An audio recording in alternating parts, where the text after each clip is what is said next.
apart my office. It's time to reorganize. And a channeling's coming through.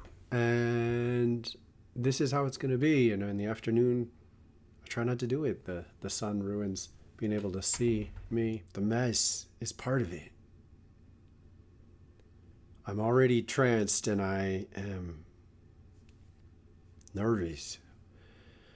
I'm nervous to share what I'm going to share. I don't know why.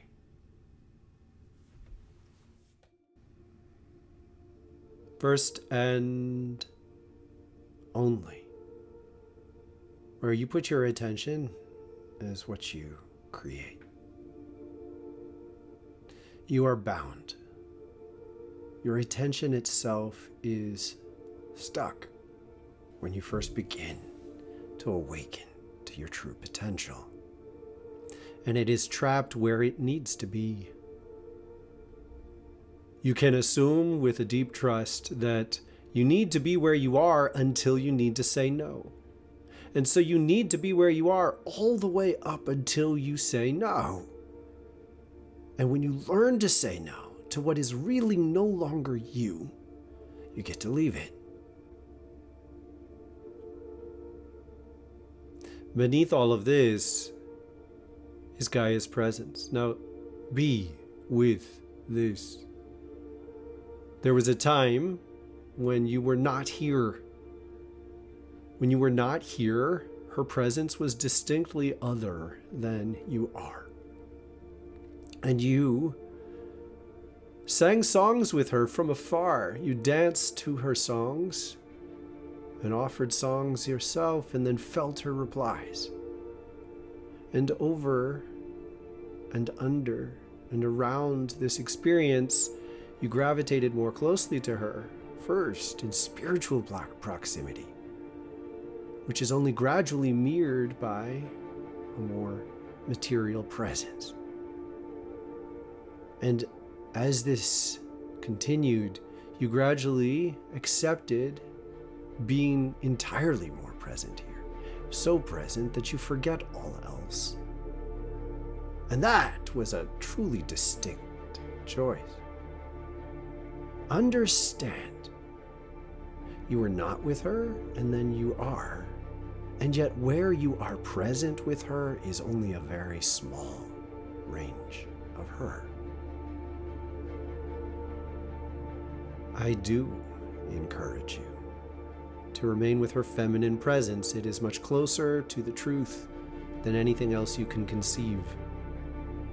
Be present with her receptivity, her care, her tenderness, her fundamental love of you and your soul, the deep purpose, the deep reasons you are here rest well beyond your ability to conceive from the vantage you are in.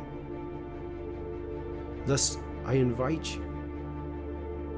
I ask your permission to speak with your heart. And I invite you to trust that as you allow space for the core beliefs in a deeper and broader embrace of this Gaia, you will begin to witness enough to fundamentally change your relationship to the reality that you have known. In the depths of her creation, I invite you to witness a crystal ball, a crystalline energetic presence, swirling and churning, and in some ways revealing to you many layers at once. Each of these layers is an entirely different spiritual ecosystem, interdependent with degrees of coherence that you can learn to tune into.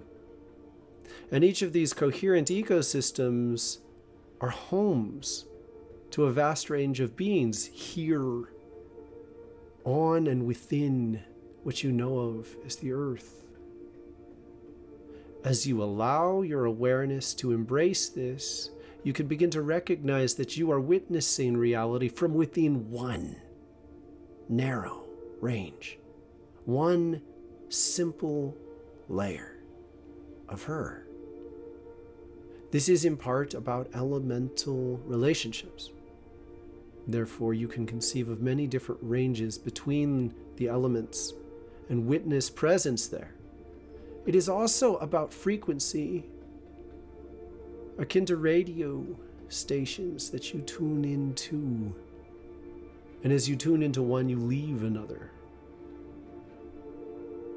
In order to witness the full range of potential here, you must witness such frequencies visually, even if only in your imagination. As you recognize them, you look a little more closely and you can gain a sense of the presence that inhabits them and thus make choices about where to be and where not to be. Understand that as you approach Earth, you are participating in this kind of filtering. You have already been invited to be where you belong here. If you find yourself to be in unpleasant circumstances, please conceive that in certain ways, Gaia is telling you that she sees you this way already. She witnesses you as involved with the energies that you experience around you. That is her message to you. Without a fundamental trust that her love is much bigger than the pain you may experience, you cannot see her honestly, to recognize that she invites you to be where you belong. In many cases, she is actively exaggerating dynamics she sees within you by exposing you to forces that are entirely unpleasant and even unacceptable. And in putting you within their range, she is giving you the opportunity to say no to them, ideally in a way that would remove them and the vibrational affinity within your own spiritual presence. And thus, as you say no here within her vision of you, a vision that becomes material and has already embodied in your life, you will release whatever you brought into these circumstances and move within the material plane to preferable circumstances. And in this gift that she has given you, you must recognize the compassion with which she allows you to change your circumstances, your story, your very existence. This gift comes from a deeper place than you initially witness. Until you have learned enough about existence here to traverse multiple spiritual ecosystems, at least enough to believe in them, you will not be able to recognize a coherent whole. And yet it is in this greater, broader, coherent presence that you will see the kindness and compassion. Until you see this compassion, you may well rail, vehemently hurt, offended, threatened, afraid, angry about what she's given you. And yet, your angers and your fears are here as part of the story you are invited to transcend. You are invited to be bigger than this. If you cannot transcend certain dynamics you experience with other people, you will and have and will again incarnate within the animal kingdoms that exaggerate these dynamics between friendships, between genders, within power.